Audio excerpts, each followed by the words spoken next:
نحمده ونصلي ونسلم على رسوله الكريم اما بعد فاعوذ بالله من الشيطان الرجيم بسم الله الرحمن الرحيم قل ان كنتم تحبون الله فاتبعوني يحببكم الله ويغفر لكم ذنوبكم والله غفور رحيم صدق الله العظيم وصدق رسوله النبي الكريم الامين الرؤوف الرحيم۔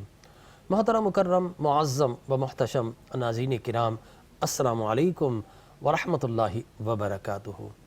ناظرین کرام، چینل 5 کی خصوصی محرم الحرام کی نشریات اور میں ہوں آپ کا میزبان ڈاکٹر جمیل راٹھور۔ محترم ناظرین کرام، جو آیہ مبارکہ میں نے تلاوت کی ہے وہ ایک اسٹینڈرڈ ہے اللہ والوں کی محبت کا۔ چنانچہ اللہ تبارک و تعالی جل وعلا نے یہ معیار قیامت تک کے لیے مقرر فرما دیا۔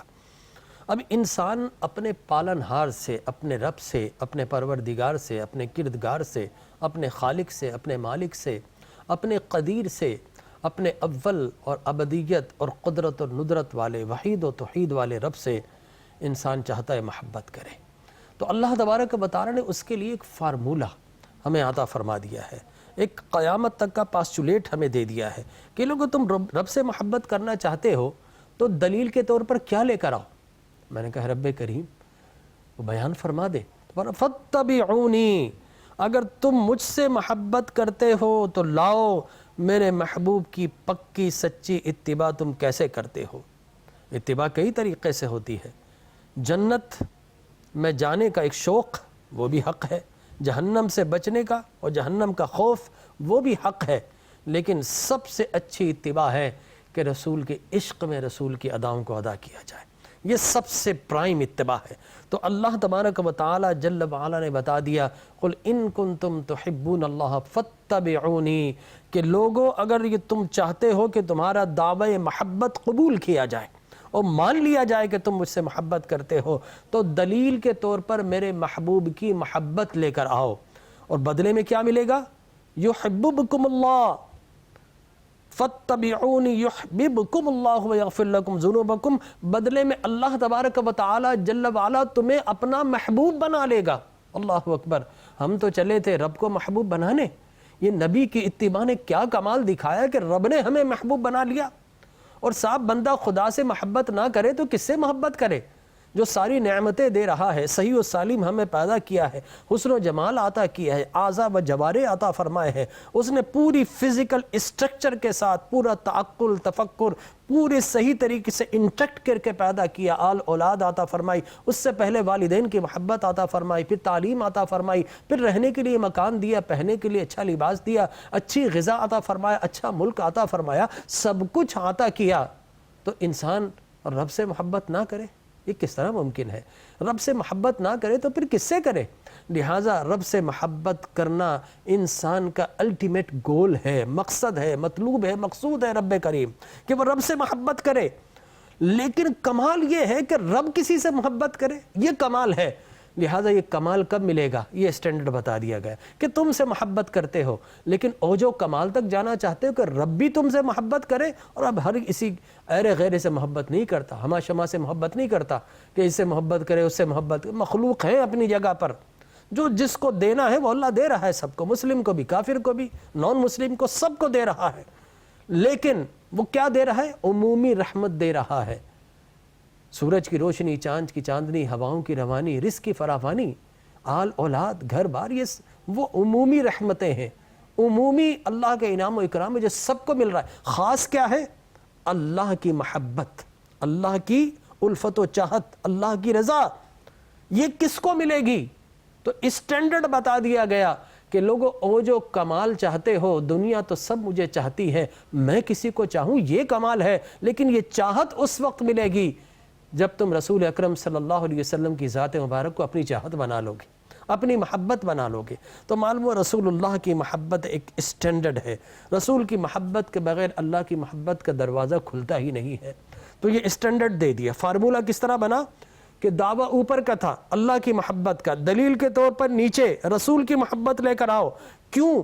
اس لیے کہ یہ تو ممکن ہے کہ کوئی اللہ کی محبت کا دعویٰ کرتا ہو لیکن رسول سے محبت نہ کرے، اور ایسے الہامی مذاہب ہیں جو اللہ کو تو مانتے ہیں لیکن رسول کو نہیں مانتے، لہٰذا یہ تو ممکن ہے کہ کوئی اللہ کو مانے اور چاہے اور رسول کو نہ چاہے نہ مانے، لیکن کوئی ایک شخص بھی اس کائنات ارضی میں آپ کو نہیں ملے گا جو رسول کو مانتا ہو، رسول کو چاہتا ہو اور رسول کے خدا کو نہ مانے۔ کوئی ایک شخص لا کر ڈھونڈ کر لائے جو رسول کو مانتا ہو اور خدا کو نہ مانے۔ لہذا فرمایا دعویٰ اوپر کا، دلیل نیچے کی لے کر آؤ۔ دعویٰ اللہ کی محبت کا تھا، دلیل کے طور پر رسول کی محبت لے کر آؤ۔ اسی فارمولے کو آگے ایکسٹینڈ کیجئے، آپ نیچے کی طرف لائیے۔ اگر کوئی رسول کی محبت کا دعویٰ کرتا ہے کہ میں رسول سے محبت کرتا ہوں، تو کہا جائے گا اچھا دعویٰ اوپر کا، دلیل نیچے کی لے کر آؤ۔ اگر رسول سے محبت کرتے ہو تو لاؤ بدلے میں دلیل کے طور پر اصحاب رسول کی محبت، لاؤ دلیل کے طور پر اہل بیت رسول کی محبت۔ اور یہ ہو نہیں سکتا کہ کسی دل میں صدیق اکبر کی محبت ہو اور حضرت علی کی محبت نہ ہو، حضرت عمر کی محبت اور حضرت علی کی محبت نہ ہو۔ یہ ہو نہیں سکتا کہ کسی سینے میں عثمان کی محبت ہو، حضرت علی کے نہ ہو۔ یہ ہو نہیں سکتا کہ کسی کے سینے میں علی کی محبت ہو اور ابو بکر و عمر عثمان و علی کی محبت، عثمان رضی اللہ تعالی عنہم کی محبت نہ ہو۔ یہ محبتیں یکساں ہیں، یہ کامن لو ہے۔ یہ نہیں ہو سکتا اس میں کچھ چھوڑ دیا جائے، کچھ لے لیا جائے۔ جب آپ پوری فروٹ کی پیٹی لے کر آتے نا اپنے پاس، یہ نہیں ہو سکتا کہ صاحب ادھر ادھر سے چھانٹ کر فروٹ لے لیا جائے، بقیہ چھوڑ دی، یا تو پوری چھوڑ لیجئے یا پوری اٹھا لیجئے۔ یہی فارمولہ ہے۔ لہٰذا اگر آپ رسول کی محبت کے دعوے دار ہیں تو ہر دعوے کی، ہر کلیم کی ایک ایویڈنس ہوتی ہے، وہ ایویڈنس لے کر آنا ہوگی۔ وہ ایویڈنس کیا ہے؟ لاؤ اصحاب رسول کی محبت، لاؤ اہل بیت اطہار کی محبت۔ یہ نہیں ہو سکتا کہ فقط اصحاب کی محبت لاؤ یا فقط اہل بیت کی محبت لاؤ، نہیں، دونوں محبتیں یکساں ہیں، کامن ہے۔ میں آگے چل کر بتاؤں گا۔ ان دونوں کی محبت لے کر آؤ گے تو دعوی محبت رسول تمہارا قبول کیا جائے گا۔ یہ فارمولہ اللہ نے اس آیہ مبارکہ میں سورہ آل عمران کے آیت نمبر 31 میں ارشاد فرما دیا۔ بعین ہی اسی طرح اگر کوئی یہ کہتا ہے کہ میں اصحاب رسول سے محبت کرتا ہوں یا میں اہل بیت رسول سے محبت کرتا ہوں، تو دعویٰ اوپر کا، دلیل نیچے کی۔ اچھا ان سے محبت کرتے ہو تو نیچے کی دلیل لے کر آؤ کہ کیا تم ائمہ محدثین سے، ائمہ فقہ سے محبت کرتے ہو؟ لاؤ بدلے میں امام اعظم ابو حنیفہ کی محبت، امام مالک کی محبت، امام شافعی کی محبت، امام حنبل کی، احمد بن حنبل کی محبت رضی اللہ تعالی عنہم۔ لاؤ تم اگر محبت کرتے ہو تو امام بخاری کی، امام مسلم کی، امام ترمذی کی، امام نسائی کی، امام ابن ماجہ کی رضی اللہ تعالی عنہم، ان کی محبت لے کر آؤ۔ اگر تم اہل بیت اور اصحاب رسول سے محبت کا دعویٰ کرتے ہو تو ائمہ طریقت کی محبت لے کر آؤ، دعویٰ اوپر کا، دلیل نیچے کی لے کر آؤ۔ حضور غوث الاعظم کی محبت لے کر آؤ، داتا حجویری کی محبت لے کر آؤ، خواجہ اجمیری کی محبت لے کر آؤ، بابا فرید گنج شکر کی محبت، شاہ نقشبند کی محبت، بابا کرما والے گنج کرم کی محبت، ان کی محبتیں لے کر آؤ گے تو تمہارا اوپر والا دعویٰ قبول کیا جائے کہ بے شک تم اصحاب رسول سے محبت کرتے ہو۔ اس لیے کہ یہ تو ممکن ہے کوئی صحابی سے محبت کرتا ہو اور اہل بیت سے بھی محبت کرتا ہو، لیکن ائمہ حدیث و ائمہ فقہ سے محبت نہ کرتا ہو۔ لہٰذا یہ تو ممکن، لیکن ایک بھی آپ کو ایسا نہیں ملے گا داتا کا ماننے والا، خواجہ کا ماننے والا، جو خواجہ اور داتا سے محبت کرتا ہو اور اصحاب رسول سے اس کی محبت کا سینہ خالی ہو۔ یہ ممکن نہیں ہے۔ داتا کی محبت کرنے والا، خواجہ کی محبت کرنے والا، بابا فرید کی محبت کرنے والا، شاہ نقشبند کی محبت کرنے والا، شہنشاہ سہرورد کی محبت کرنے والا ایک شخص زمانے سے آپ ڈھونڈ کر نہیں لائیں گے جو ان سے محبت کرتا ہو اور اہل بیت سے نہ کرتا ہو یا اصحاب رسول سے نہ کرتا ہو۔ تو اللہ نے اس آیہ مبارکہ میں پورا ایک فارمولہ جس سے آپ کسی کو بھی گزار کر فلٹر کر کے اس کا ایمان معیار جانچ سکتے ہیں، تو یہ اسٹینڈرڈ آیہ مبارکہ ہے جو اللہ تبارک و تعالی نے ہمیں عطا فرمائی ہے۔ اور اقبال تو پکار اٹھے کہ میں نے بہت قرآن پڑھا، بنظر غایت پڑھا، میں نے غور و فکر کیا، تعقل، تفکر، تدبر، تفہم کیا، اور پھر اس نتیجے پر پہنچا کہ مغز قرآن روح ایمان، مغز قرآن روح ایمان جان دیں ہست حب رحمت للعالمین۔ اللہ اکبر۔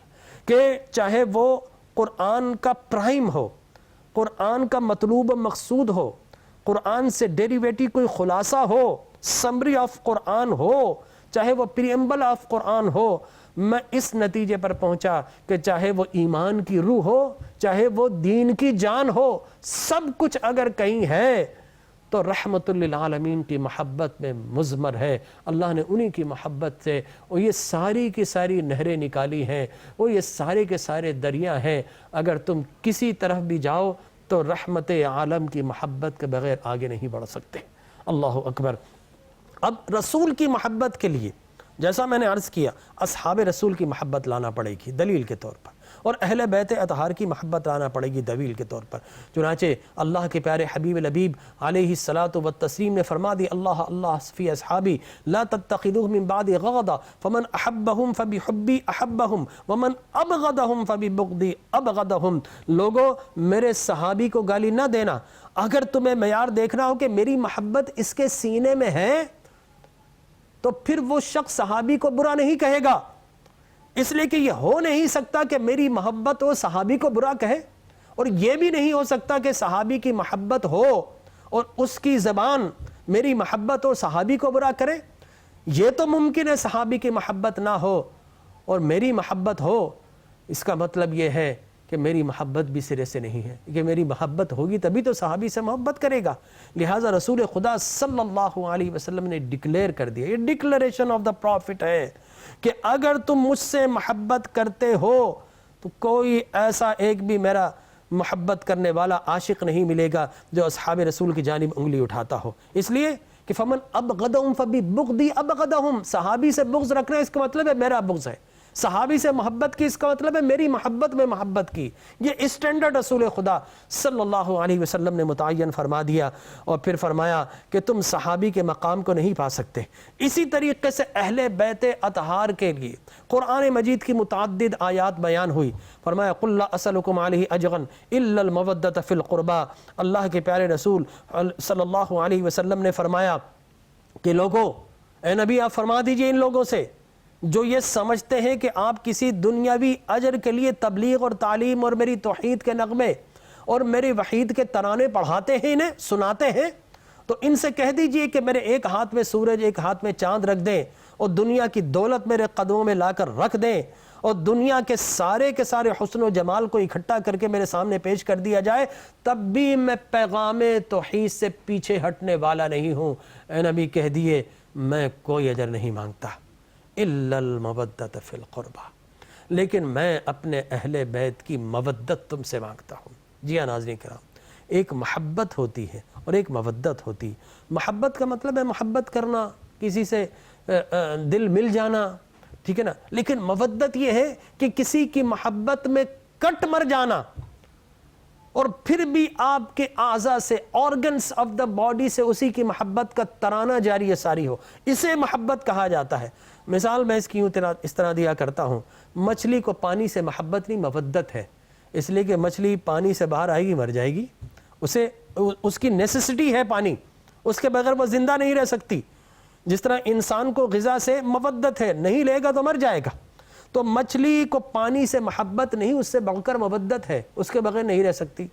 اور پھر آپ دیکھیے کہ آپ لے آئے، اس کو کاٹا، پکایا، آپ کھا لیجئے، تھوڑی دیر کے بعد آپ کو پیاس لگنا شروع ہوگی۔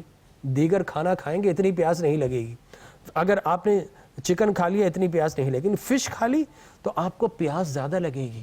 حالانکہ وہ مچھلی جو پانی میں تھی، اتنی مودت تھی، پانی سے باہر آئی، ہنڈیا میں گئی، پھر پانی میں گئی، پک گئی، کٹ گئی، بھن گئی، اس کے باوجود ہمارے پیٹ میں گئی تو پھر بھی اسے پانی چاہیے، تو یہ مودت کہلاتی ہے۔ لہذا فرمایا کہ لوگوں سے کہہ دیجئے پیارے نبی میں تم سے اجر رسالت نہیں مانگتا، لیکن اپنے اہل بیت اطہار کی مودت مانگتا ہوں، میرے اہل بیت اطہار کے لیے کٹ مر جانا، لیکن ان کی محبت کو فراموش نہ ہونے دینا۔ چنانچہ اللہ کے پیارے رسول حضور اکرم صلی اللہ علیہ وسلم جب خطبہ حجۃ الوداع کے مقام پر، غدیر خم کے مقام پر، آپ نے کئی مقام پر کھڑے ہو کر نصیحت فرمائی۔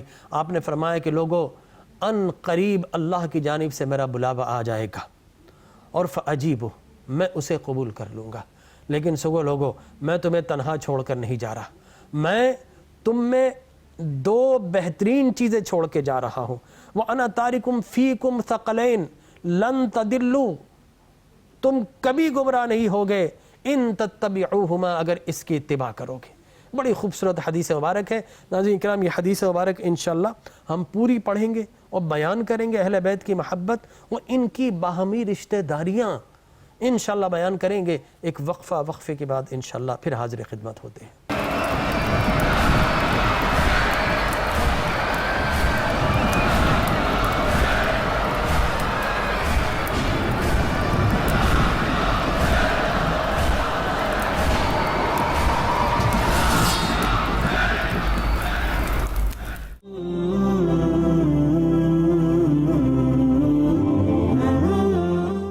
محترم مکرم ناظرین کرام، ایک مرتبہ پھر آپ کا میزبان ڈاکٹر جمیل راٹھور چینل 5 کی خصوصی محرم الحرام کی نشریات کے ساتھ حاضر خدمت ہے۔ میں وقفے سے پہلے اہل بیت اطہار کی عظمت و فضیلت کے لیے اللہ تبارک و تعالی جل وعلا نے جو حبیب لبیب صلی اللہ علیہ وسلم کے وسیلے سے اہل بیت کو جو عظمتیں عطا فرمائی ان کو بیان کر رہا تھا۔ حضور اکرم صلی اللہ علیہ وسلم نے آخری خطبہ حجۃ الوداع کے موقع پر غدیر خم کے مقام پر آپ نے خطبہ ارشاد فرمایا اور سارے کے سارے کم و بیش 1.25 لاکھ اصحاب رسول مختلف ڈائریکشنز میں اپنے گھروں کو وہاں سے نکلنا تھا، سب کو جمع کر کے آپ نے خطبہ ارشاد فرمایا اور آپ نے فرمایا کہ لوگوں میرا بلاوا آنے والا ہے، میں چلا جاؤں گا، لیکن وَأَنَا تَارِكُمْ فِيكُمْ ثَقَلَيْن، میں تم میں 2 عظیم چیزیں چھوڑ کر جا رہا ہوں۔ فرمایا لَن تَضِلُّوا إِن تَتَّبِعُوهُمَا، اگر تم نے ان کی اتباع کر لی، ان سے محبت کر لی تو کبھی تم گمراہی پر جمع نہیں ہو سکو گے۔ فرمایا وہ کیا ہے؟ اولہما کتاب اللہ، پہلی اللہ کی کتاب ہے، فی الہدیٰ والنور، جس کے اندر ہدایت اور نور موجود ہے، لائٹ موجود ہے، اور لائٹ جب آ جائے تو پھر ظلمتیں نہیں رہتی، لہٰذا ان کو خذو بکتاب اللہ، اللہ کی کتاب کو مضبوطی سے پکڑ لو۔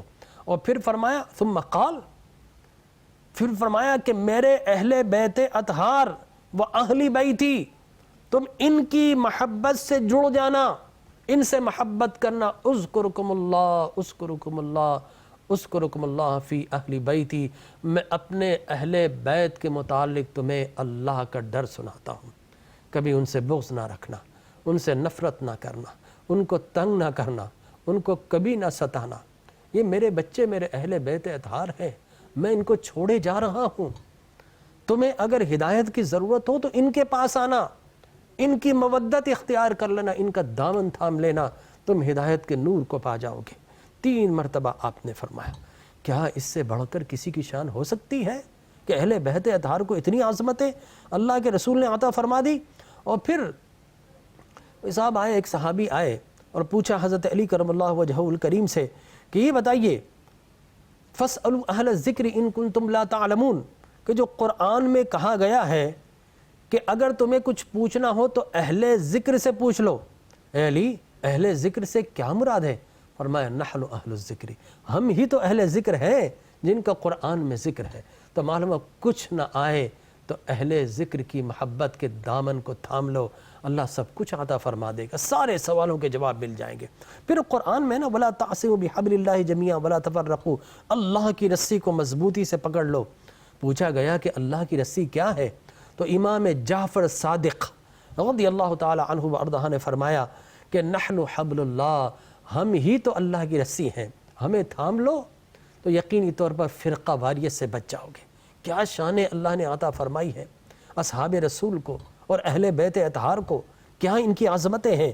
اور پھر اللہ تبارک و تعالی جل وعلا نے ہمیں قرآن دیا، قرآن ساکت ہے، یوں تو قرآن کا ایک ایک لفظ زندہ و جاوید ہے لیکن نقش کیا ہوا ہے، لیکن قرآن ناطق کیا ہے؟ یعنی بولتے ہوئے قرآن، یہ قرآن کی تفہیم اور تفسیر ان کے ذریعے پتہ چلے، قرآن کے معنی، قرآن کے جتنے کے اندر بھی خزینے ہیں، قرآن کے جتنے بھی اسرار و رموز ہیں وہ کہاں سے ملیں گے؟ ظاہر ہے جو زبان رکھتا ہو، اور زبان کون رکھتا ہے؟ انسان رکھتا ہو۔ انسانوں کے اندر قرآن کون سمجھائے گا؟ یا تو رسول اللہ سمجھائیں گے یا رسول اللہ کے سمجھے ہوئے سمجھائیں گے۔ چنانچہ اللہ کے پیارے رسول نے 2 گروہ ہمارے لیے چھوڑے، فرمایا اصحابی کا النجومی بأیہم اقتدیتم اہتدیتم، میرے صحابہ ستارے ہیں، ان میں سے کسی کو بھی فالو کر لوگے تو ہدایت کے نور کے پالو گے۔ اور اپنے اہل بیت کے لیے فرمایا مثل اہل بیتی کا سفینۃ الروح من رکبھا نجا ومن تخلف عنہا غرق۔ میرے اہل بیت اطہار کی مثال کشتی نوح کی مانند ہے، جو بیٹھ گیا تھا وہ بچ گیا تھا اور جو رہ گیا تھا وہ ہلاک ہو گیا تھا۔ تو اللہ کے رسول نے دونوں کو، ایک کو کشتی بنایا ایک کو ستارہ بنایا۔ ان میں ریزمبلنس کیا ہے؟ کامن کیا ہے؟ کامن ہے۔ ستارے کیا کرتے ہیں؟ آپ کو رستہ دکھاتے ہیں، اور کشتی کیا کرتی ہے؟ بٹھا کر راستے پر چلا کر منزل پر پہنچاتی ہے۔ تو بتایا کہ اے کنارے پر ساحل پر کھڑے ہونے والوں، فقط ستاروں کو دیکھتے رہو گے، کشتی میں نہیں بیٹھو گے تو کبھی منزل کو نہیں پا سکو گے۔ اور اے کشتی میں بیٹھنے والوں، اگر فقط کشتی میں بیٹھو گے، ستاروں کو نہ دیکھو گے تو پھر منزل کا پتہ تم بھول جاؤ گے۔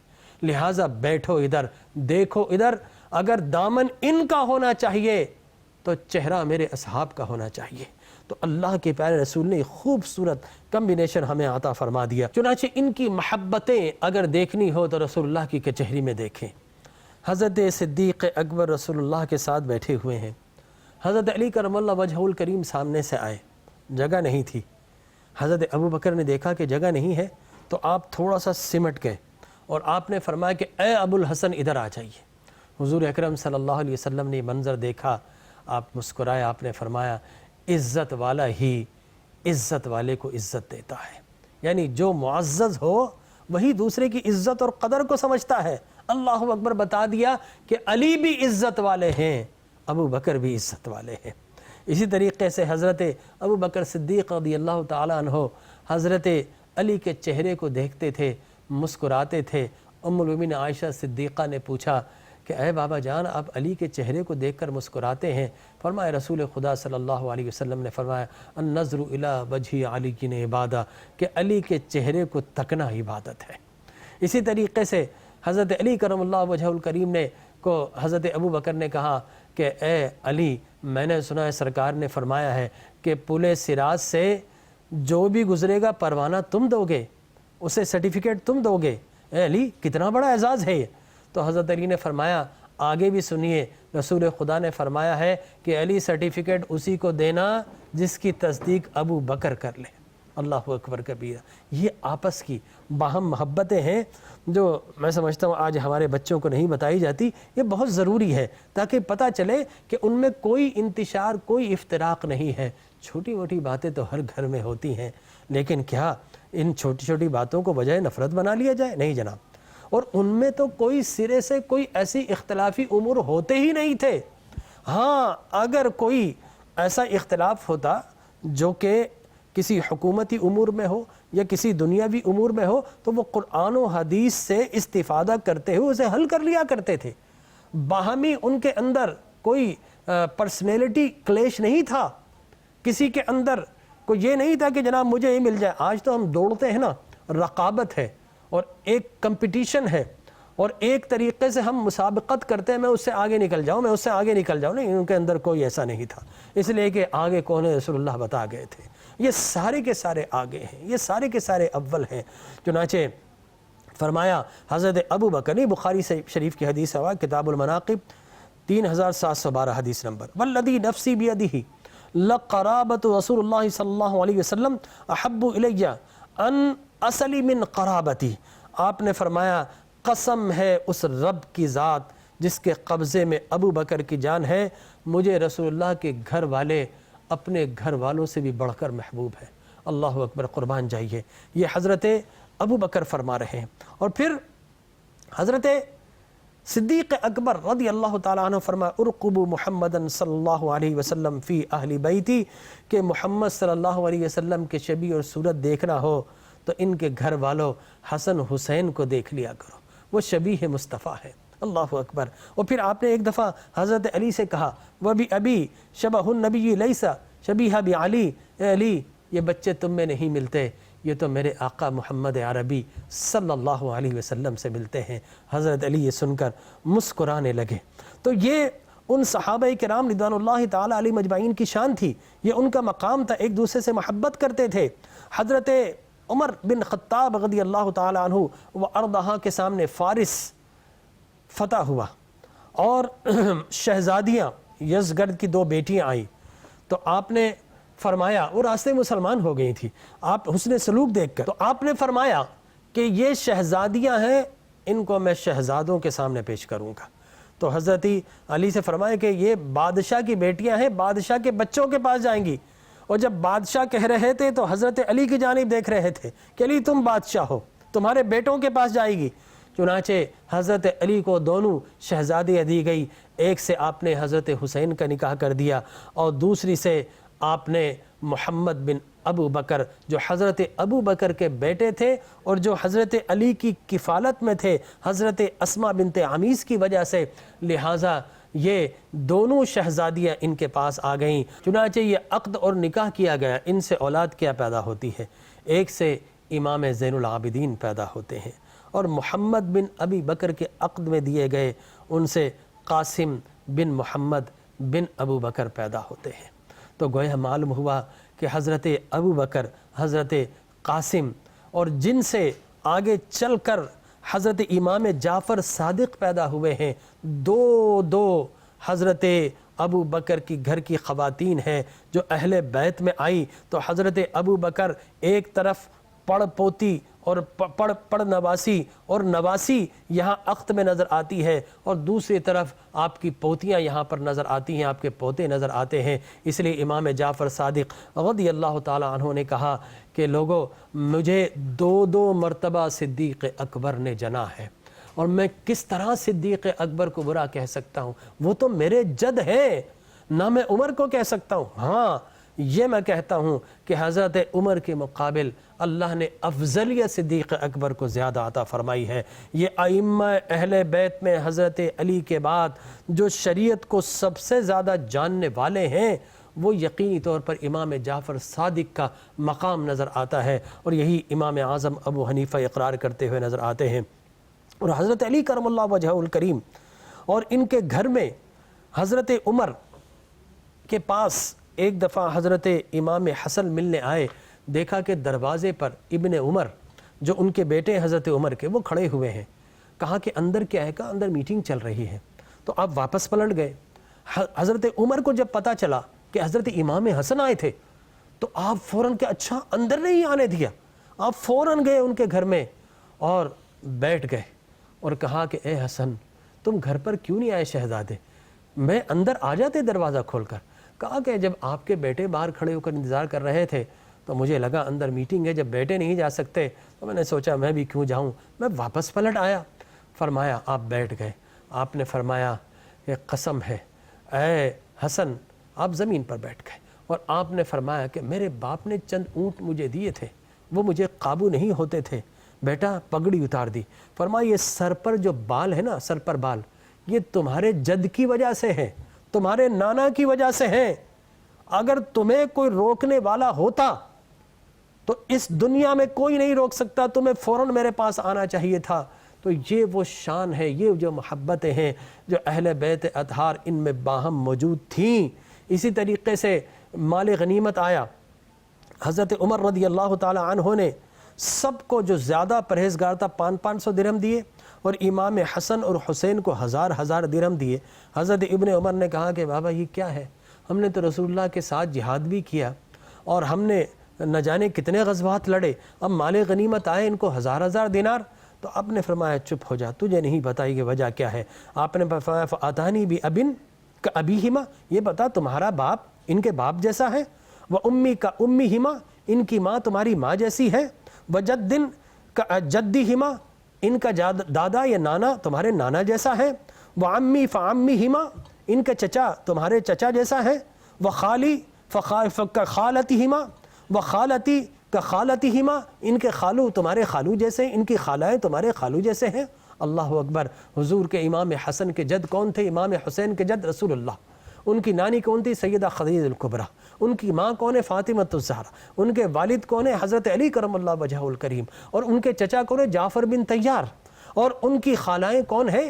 جناب سیدہ زینب، سیدہ ام کلثوم، سیدہ رقیہ، رسول اللہ کی بیٹیاں۔ ان کے ماموں کون ہیں؟ رسول اللہ کے بیٹے جناب عبداللہ، جناب ابراہیم، جناب قاسم۔ تو حضرت عمر ان رشتوں کو اہمیت دیکھتے ہوئے بتا رہے ہیں کہ دیکھیے ان کی وجوہات ان کو زیادہ دیے گئے ہیں تو ان کی نسبت اور شرافت ہے جو رسول اللہ سے آئی ہے اس وجہ سے دی، اس لیے کہ ان کی شرافت کو کوئی نہیں پہنچ سکتا، ان کے مقام کو کوئی نہیں، ان کا شرف اتنا، ان کا مرتبہ اتنا بلند ہے کوئی نہیں پہنچ سکتا۔ تو حضرت عمر نے خدمت میں حد کر دی، فرمایا میں نے خدمت دیکھ کر ان کو نہیں دیا ہے، ان کو نسبت دیکھ کر نوازا ہے۔ یہ ان کی باہم محبت تھی۔ اور حضرت علی کرم اللہ وجہہ الکریم جب خطبہ جمعہ میں بیٹھتے تو شیخین کا ذکر کرتے، دعا مانگتے کہ اللہ جیسی شیخین نے دین اسلام کی خدمت کی ہے، اے اللہ مجھے بھی ویسی ہی خدمت کرنے کی توفیق تھا، انہی خطوط پر چلنے کی توفیق عطا فرما۔ کبھی ان سے پوچھتے تھے اشجع الناس کون ہے، دنیا میں سب سے بہادر کون ہے، پھر اس کی مثالیں دیتے ہوئے نظر آتے ہیں، پھر کہتے ہوئے نظر آتے ہیں کہ بے شک حضرت کے جنازوں پر کہتے ہوئے نظر آتے ہیں کہ یہ بہترین لوگ تھے جو چلے گئے۔ تو ناظرین کرام یہ ان کی آپس کی محبتیں ہیں، مودتیں ہیں، الفتیں، چاہت ہیں، اور یقینی طور پر یہی امت کا اجماع ہے، یہی ایمان ہے کہ ہمیں اللہ سے محبت ملتی ہے تو رسول کی محبت سے، اور رسول کی محبت اس وقت ملتی ہے جب اصحاب رسول اور اہل بیت سے رسول سے ہم محبت کرتے ہیں۔ دعا کیجئے ہر نفاق سے، ہر انتشار سے، ہر فتنوں سے اللہ ہمیں محفوظ رکھتے ہوئے ان دونوں سے محبت کرنے کی توفیق عطا فرمائے، آمین۔ وآخر دعوایا ان الحمدللہ رب العالمین۔